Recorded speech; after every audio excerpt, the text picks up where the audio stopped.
What's your sales pitch to Americans that are afraid that of losing that number one spot and losing the empire? Like, what's your sales pitch for the multipolar world? It's something Right. that should be good for everybody, Right. including the people that were at top, including Yeah. the United Right. States, including Western Europe. They don't want to let it go. We're going to keep on fighting tooth and nail to preserve. We'll hopefully not start World War III, but they may go that far to try to maintain that Yeah. U.S. hegemonic position.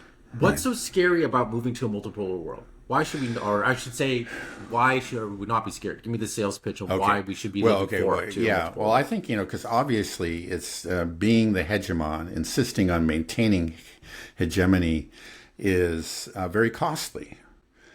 Yeah, like the U.S. spends, as we mentioned recently, nearly U.S. military spending accounts for nearly half of global military spending. It's a little less than half. I mean, that's a huge amount of money. And we do it because we're just trying to maintain this hegemonic position. We have something like 800 military bases around the world. We just have to have them everywhere. And, we have them around different countries. It's not really to defend ourselves, but just to maintain global hegemony.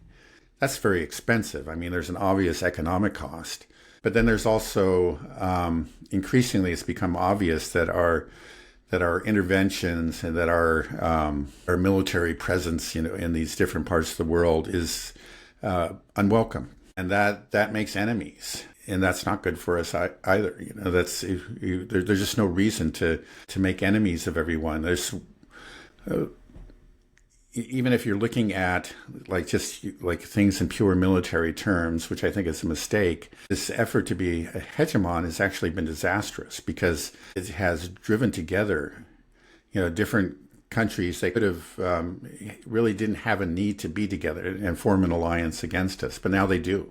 Namely, we have China and Russia and Iran. And those three make a very formidable alliance, that they've drawn closely together. And created a military alliance. And so, in fact, by trying to maintain this hegemony, we've put ourselves at greater risk.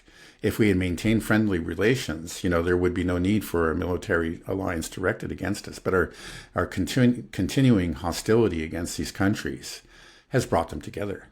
A lot of, they were actually resistant. Both Russia and China didn't really want to take this route. Like if you go back 10, 15 years, they were still trying to just,